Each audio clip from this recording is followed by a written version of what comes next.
Hey there, Steve. Are you a fan of Bob Cassidy? Yeah, I love him. He's so damn direct. You know, there's no monkey business, and it just and he just.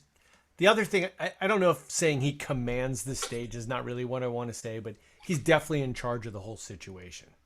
It's You really a know? lesson, right? In Yeah. just why a lot of mentalism fails, besides the methods being like, if the methods are like long and drawn out and there's a lot of process, that's one thing he doesn't do. But he Right. really gives us a model of how you might make people like take you seriously. Alex picked Exactly. out these videos. So, what makes today's videos for you stand out, Alex? Well, today is really like a big flagship piece, and it's a piece that uses more than one spectator. And then when you're doing that, you're in a different realm of mentalism when you have more than one spectator, because it's just a different ball game. And your point about him commanding the stage, that's totally the truth. The guy's looking at techniques of actors as much as he's looking at the techniques of salesmen, as much as he's looking at the techniques of mentalists in particular, right? It's all of those things come together so that he is that guy on the stage that is an authority, and you can feel it, like just like you said, Steve.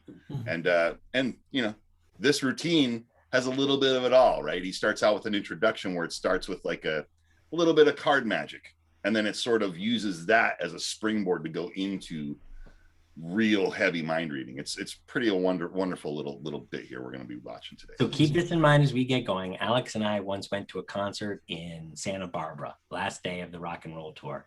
And on that occasion, a woman in a sleeveless shirt with some kind of knife and maybe a bleeding heart, like a Valentine bleeding or something.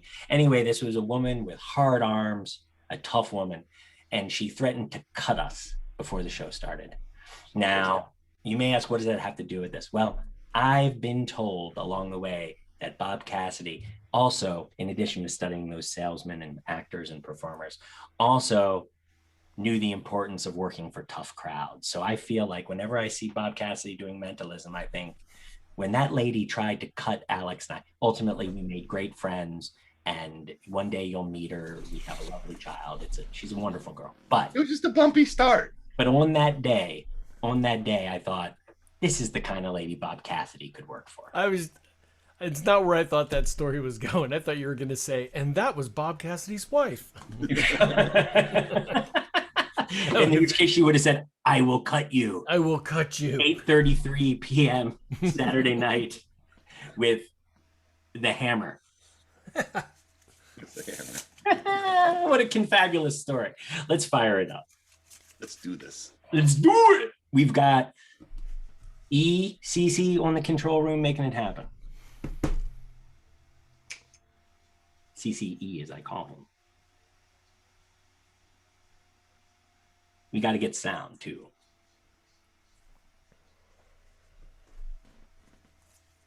Could you not hear it? Nope. I'm thinking of a sense organ that I would like to use in addition to sight for this trick. It's one of the 5 sense organs. I want to see it, but I also want to... Anyone? Before, in a moment, we'll get into your minds and tell you things about yourself that you rather no one knows, which can be a lot of fun. But first, I'd like to try something. This lovely lady here is my mom. So if I call you, they would never buy it. Let's see. How about the lovely lady over here? Would you mind standing up? Tell everyone your name. Dawn, you had no idea you'd be called on tonight, is that correct? I'd like you to come up here on the stage. Give her a nice round of applause. A moment ago, we were dealing with the motion picture screen concept. We're going to stay with that right now. You're going to visualize something on the screen. Now, I have a pack of playing cards here. You're going to have to verify for the people in the back that what I'm saying is true, because they can't see you. They are, in fact, all different. We're going to mix them up. I have a rubber band on my hand. The purpose of the rubber band is to keep you from cheating. They go around the pack just like this. In a second, you're going to hold the cards on your hand just like this. You will peek at one card, and only one. You'll lift up anywhere, you'll see one. Don't go like that. You'll see a whole bunch of cards. Okay. I want you to just peek, see one. Okay. Hold them on your hand. I'll turn my back while you do it. Peek, see one. Do you have one in your mind? Take your time. Put the pack into my pocket. Take your time. This is my Boom. There you go. See the movie screen in your mind. There's no way that I could know that card. But first I want you to see the color of the card on the screen, just the color. I get a very strong sense this time of the color red, is that correct? I want you to see that red on the screen. I want you to watch that red condensing down into a suit. See it condensing. It's coming together and it would be curved at the top. This would indicate a heart in my mind, is that correct? That's right. Get a strong sense that it is a spot card, not a picture card. Picture cards, they get a whole bunch of colors. This would be a spot card. In your mind, count the spots. Don't move your lips. Makes it real easy. In fact, this would be a six of hearts, is that correct? Correct. Whoa. Good. Don't go away. Tell you what I'd like you to do. I want you to point to someone in the audience that you don't know. Okay. To someone. Hey, let's go ahead and stop it there. Who's that?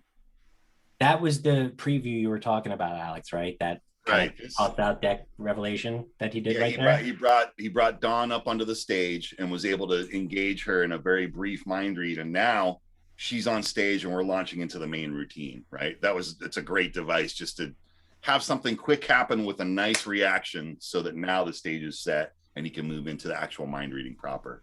One of the things, friends, you got to keep in mind when you want to do mind reading is really important, is that there's a lot of these long routines and a lot of them have a fair amount of instruction, a lot of setup.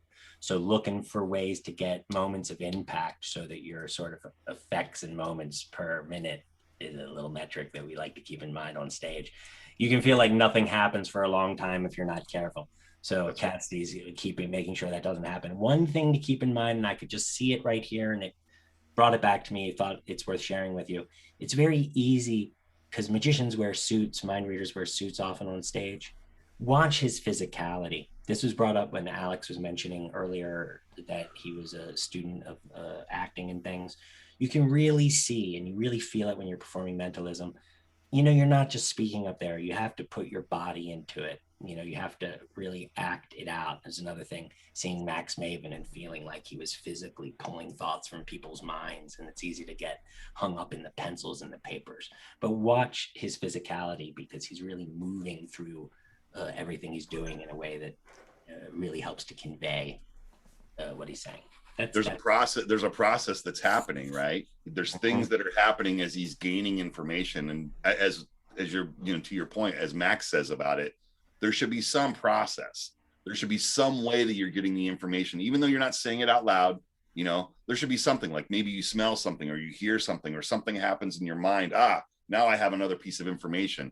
And with Bob, you can see that stuff is happening all the time. Like he is gaining information as if he's looking into their minds and getting that piece of information. And it's all of these things that Aaron just mentioned. Totally. And even in the directions, like in making sure people are able to follow what could otherwise be like a monotone kind of lot of directions, you lose it. He's really being very clear with every line he says to put it over, so that, because if you lose them at any stage, if they just don't know what you meant by step 3 or lose interest a little bit, the whole thing is like, so it's really a great lesson. Thank you. The gentleman with the beard and the glasses. The gentleman with the beard and the glasses. And what's your name, sir? Dwayne. Now what I want you to do is just move a little bit to the left, right here, because I don't want to see what you're doing in a moment. Dwayne, Dawn, Dwayne. Dawn, I would like you, if you would, we're going to take this a step further, concentrate on your childhood. I want you to look back in your life to a time when, say you're 7 years old, all right? Okay. You're at your birthday party. Visualize that. Look at the other children at your party. Your first boyfriend is there, isn't he? Do you remember him? No. When I was 7. Well, your husband's here, correct? That's true. That's true. Look around at that party. Okay. I want you to visualize the face of someone you haven't thought about for years. Someone who was there. Someone whose name you remember. Okay. Is there any way I could have known that name? You didn't even know you'd be thinking of this name until tonight. This is the first time you've been asked. Mm-hmm. See that name on a movie screen in your mind. Okay. Just as they did before, I have a little piece of card for you. I'll give it to you. You'll gaze at it. You'll pretend it's the movie screen. You'll print the name of this person on the card, fold it into quarters, and hold on to it. I will not touch it again after she does this. I only have her write it for 2 reasons. 1, to lock the thought in your mind, and 2, to keep you from changing your mind later and making me look stupid. While she's doing that, Dwayne, would you mind standing up? when you were a little boy. I asked you to stand up, not to attack me. Woo! Stay right there, stay right there.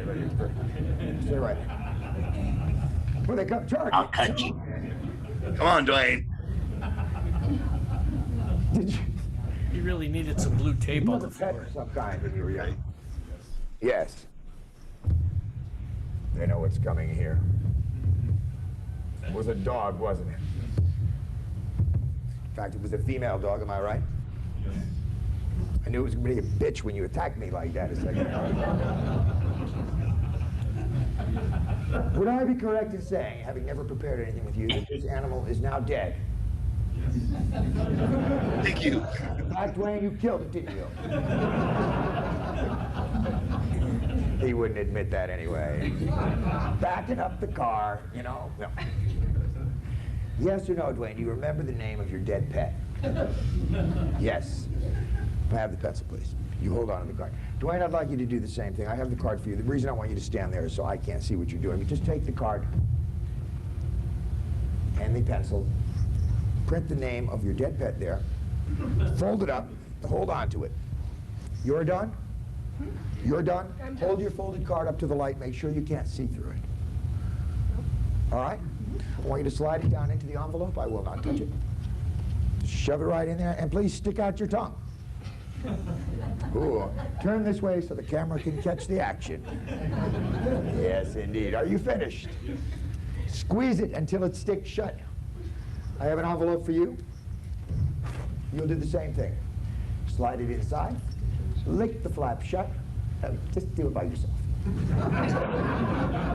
He licked my finger there. He thinks I'm Colonel Sanders or something. I don't.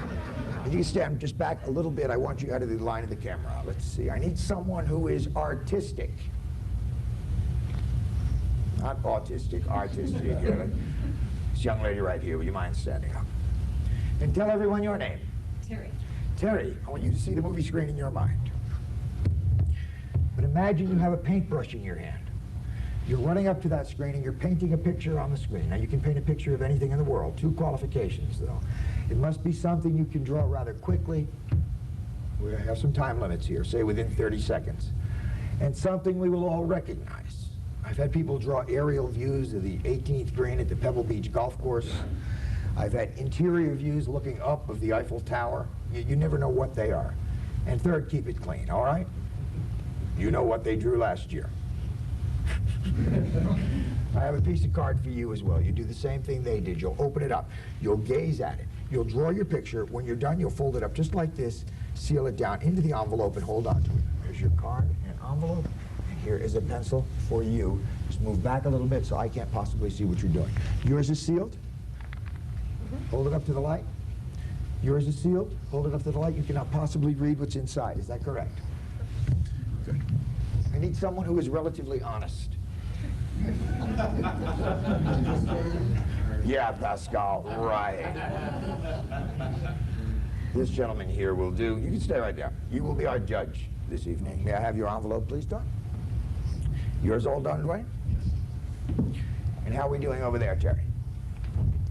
She's still drawing. Something you can draw quickly.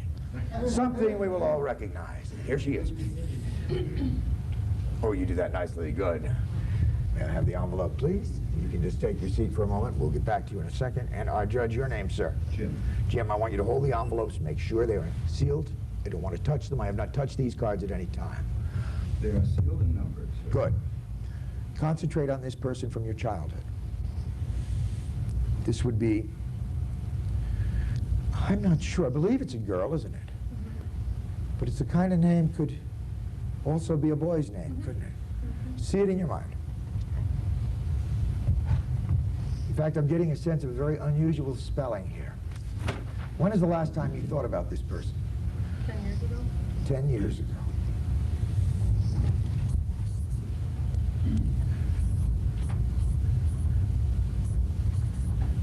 Whoa. I'm not sure. I want you to hold this up against your body like this. Do not peek at what I've written. Rub the ink well into your outfit. Judge, may I have envelope number 1, please? Did you change your mind when you were thinking about people? In the beginning. In the beginning you did. Watch, I probably got the other person. Happens. Is that Robin? R-O-B-B-Y-N. That's an interesting spelling. Take a peek at what I wrote.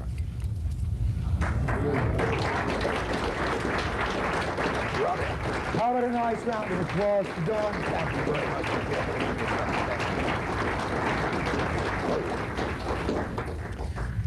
Dwayne, you're a little dead dog. Dwayne, I'd like you to join me up here. You to concentrate on the little dog's name. It was a small dog, wasn't it? Yes. It was a nasty little thing, wasn't it?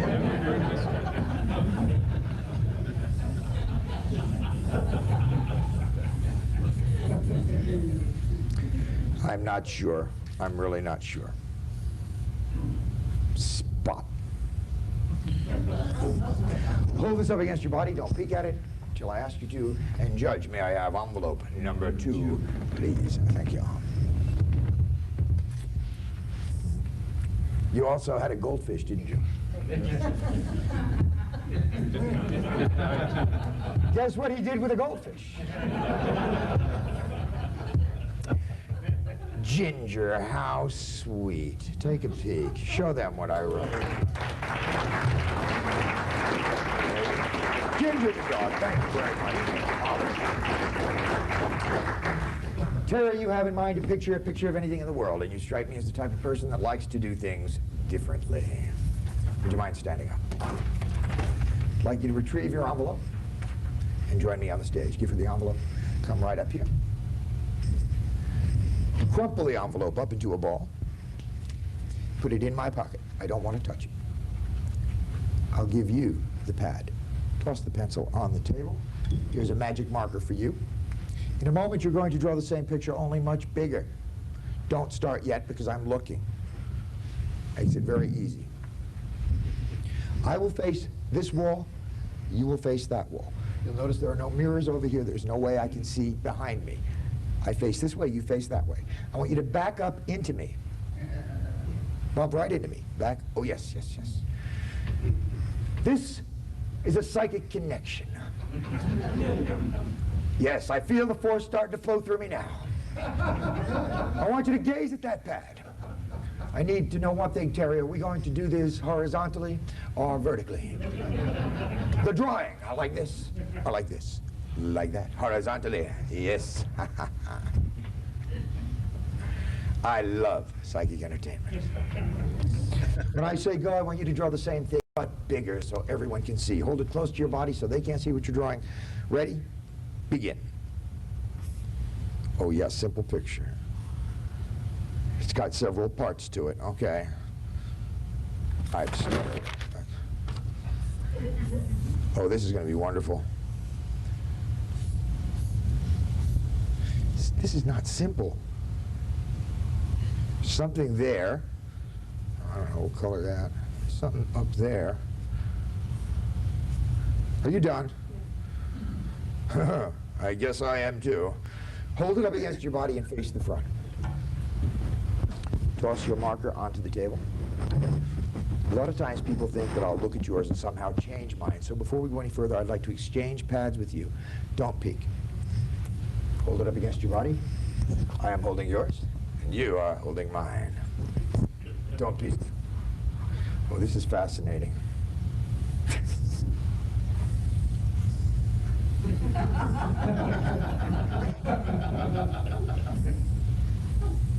An art school graduate.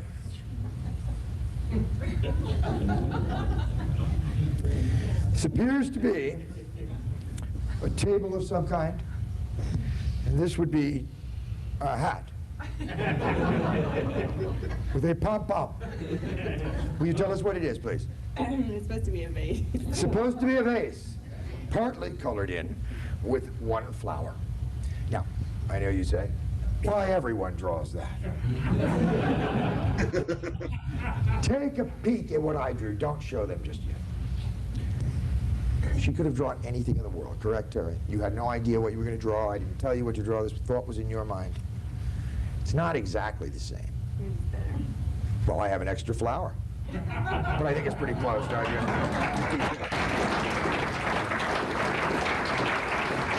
But a nice round of applause for Terry. Very often people. Outstanding. It's that 80% right there in the end. What do you mean by that, Steve?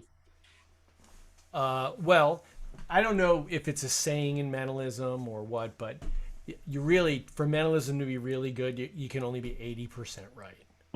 You can't be, because if you're 100% right, then it's like there's no idea you might miss. So with that, the little extra flour, the drawing's it's a little off, but it's right. Funny. It's funny that you mentioned that, because I do know the method to this, and I have watched Bob speak about this particular presentation, and she made a mistake. She forgot she put 2 flowers. Maybe you So guys, it becomes whatever it needs to be for that moment, right? Alex, maybe you could share with the people, just in case. It feels like sometimes we take some stuff for granted. And it occurs to me that the basic fundamental difference between mentalism and magic from the inside, in terms of like the fundamental principles, like what Steve was just saying, may not be something that all our watchers are aware of. You know, this 80% thing. Is that something either of you two would care to field? Well, go ahead, Alex. Well, I think that that's definitely a thing that is happening, you know. But I think that there's different layers to this whole thing. So he's going to get you at whatever level you're watching this at. He's going to get you. I think if you have a magic mind and you're watching this, you're skewed. You're not the audience that he's really trying to work and Right. get to with this, right? And that audience, if remember how I said psychic entertainment?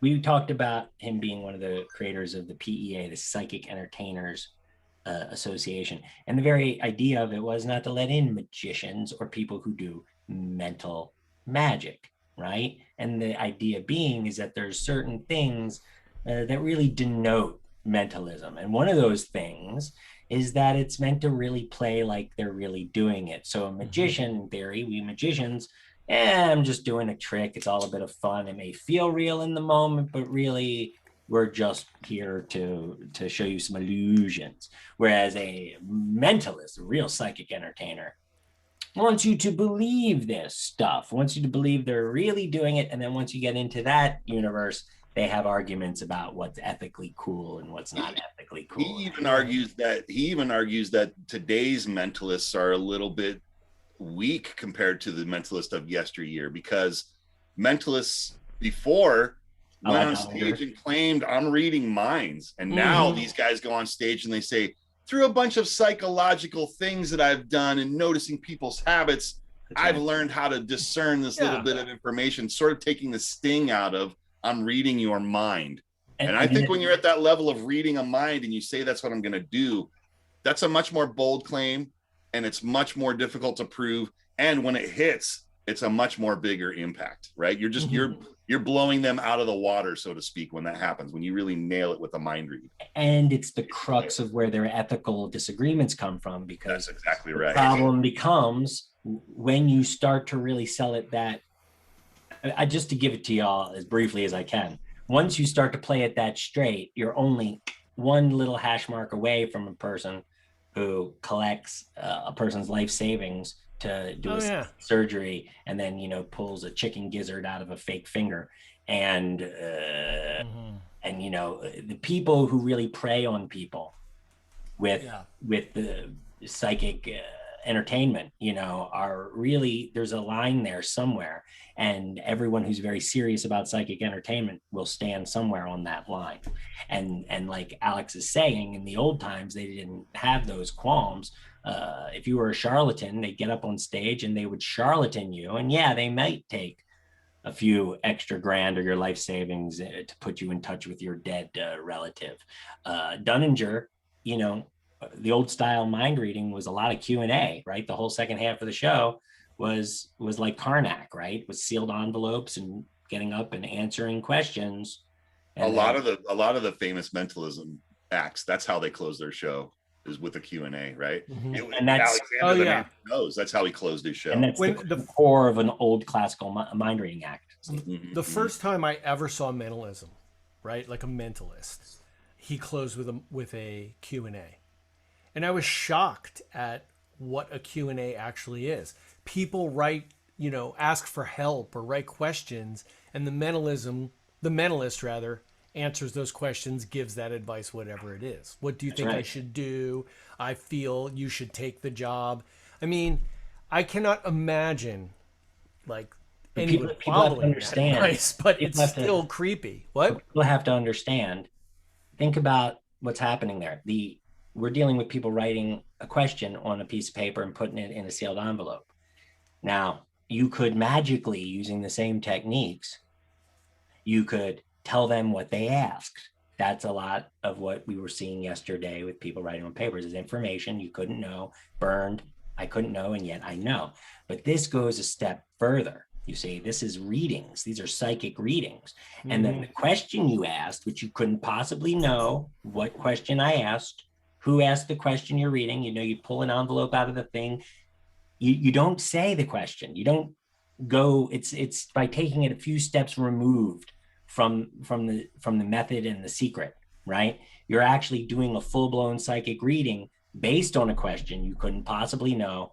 And then also who asked it, right? Because everyone fills out a question and puts it in. So you see how it's all designed to get further away from magic and closer into having you invest and believe into this other thing, which is very much the reason it's so dangerous is because it really, really is going for belief. And once you're really going for belief and you get people to believe you, you're not really an entertainer. Now it says right here, Newell, always adding something very clever to the conversation. Our friend Max Maven, one of probably the greatest mind reader of his entire generation, if not on either side of it. Max has never claimed that he is reading minds. He's using psychological principles and observation, etc. And of course, Max, if you've seen Max, when you watch Max doing a blindfold, when you watch Max in his second act, he may say what he says, but then there comes a time when the only way to describe what he's doing is he's pulling thoughts out of people's minds. I mean, that's what you're watching happen on stage. It's like a wrestling show. It's physical, So, but he took the sting out of it before he ever starts by having a disclaimer. And that's a popular thing among mentalists is that they have a disclaimer before they even start the show. I'm not really doing the stuff I'm pretending to do on stage. Just an act. And that becomes a little disingenuous, right? Because when they call it a disclaimer, they say one thing that's the truth. I'm not really doing it. These are just shenanigans. But then they spend 2 hours really convincing you otherwise. And some would say that anyone who studied the human memory knows that disclaimer is just that. It's not a good faith effort to keep you from relying on this to your detriment. What it actually is a disclaimer that you're going to be able to obfuscate and vanish from the memory. Do you know my favorite one is the Banachek one, where he says, I'm going to use my 5 senses to create the illusion of a sixth. And that is like the perfect way to say it without having to say. It's the least amount of words of conveying the same message. Yes, exactly. That's the point. And from a person who's, having worked with Randy back in the old days, you're finding people who are very clear on the record on their sort of ethical feelings about that kind of thing.